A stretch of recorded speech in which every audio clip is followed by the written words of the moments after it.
This used to be normal. Pain, restriction, discomfort. That was fashion.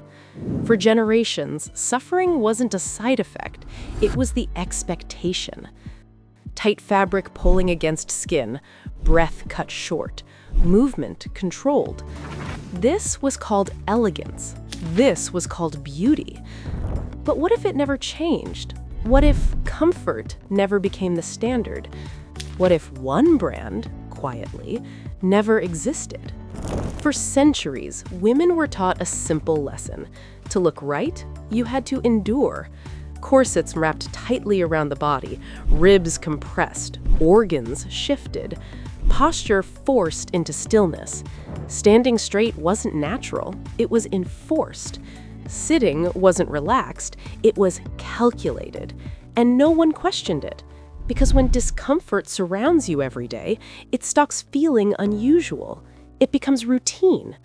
When everyone struggles the same way, struggle feels normal.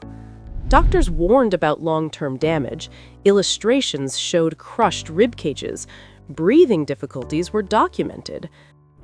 But fashion didn't listen, because fashion wasn't built around comfort, it was built around control, around shaping bodies to fit an idea, not designing clothing to fit real people. Then, in 1886, something small happened. Not loud, not revolutionary, a modest company opened its doors in Germany. At first, they followed the rules. They made corsets. They worked within the system. They blended in. Nothing about them stood out. Nothing suggested change.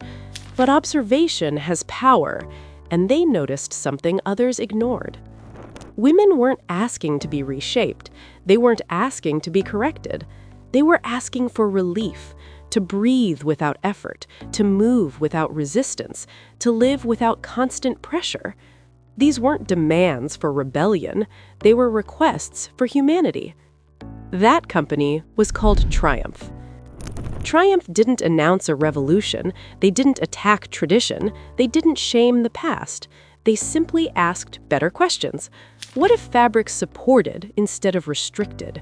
What if structure adapted to the body instead of forcing the body to adapt? What if underwear didn't fight movement but followed it?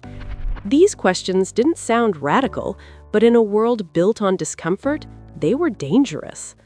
Slowly, materials changed, construction improved, design stopped focusing only on shape and started considering sensation. Pressure eased, movement returned, breath came easier. Triumph didn't sell rebellion, they sold solutions. Better materials, better structure, better fit. And once that idea entered the world, it couldn't be erased. Now, pause for a moment, because this story isn't really about bras. It's about expectations, about what people accept because they think there's no alternative. Expectations don't just shape habits, they shape industries. They determine what gets improved and what gets ignored. So imagine removing Triumph from history, completely. No early pressure to change, no example proving comfort could coexist with design. Progress slows. Comfort first thinking gets delayed. Materials take longer to evolve. Standards remain low. Fashion doesn't collapse, it simply stays uncomfortable longer. Decades pass where tightness is accepted, where restriction is still mistaken for elegance, and millions of people live with discomfort they assume is unavoidable. Because when no one challenges the norm survives. You might think another brand would have done it. Eventually, maybe. But timing matters. Early change creates momentum. Without Triumph setting a precedent, innovation hesitates. Design stays focused on appearance over experience, fantasy over function, image over sensation. Comfort becomes a luxury, an extra, something optional, not something expected. And when comfort is optional, confidence becomes fragile. Because underwear is the first thing you put on every day, before the mirror, before the world, before anyone else sees you. If that first layer feels wrong, Everything else carries the tension. Posture tightens, movement shortens, awareness shifts inward. Discomfort doesn't stay hidden.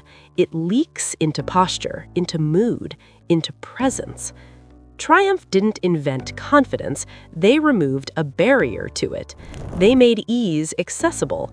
They allowed people to move without thinking about it. And that quiet shift ripples outward into how someone walks, how they sit, how long they stay comfortable in their own body. These are small things, but small things repeated daily shape entire lives. Triumph didn't shout, they didn't declare victory, they normalized something radical, that comfort matters, that support doesn't require suffering, that design should respect the body, not punish it. Sometimes history changes loudly, through protests, through speeches, through conflict, and sometimes it changes quietly, through better questions, through improved design, through one adjustment at a time, one stitch at a time. So ask yourself this: what would daily life feel like if discomfort had remained invisible, if restriction had stayed normal, if no one had quietly raised the bar? What do you think the world would look like without Triumph? If you like this video, like, share, and subscribe for other interesting videos.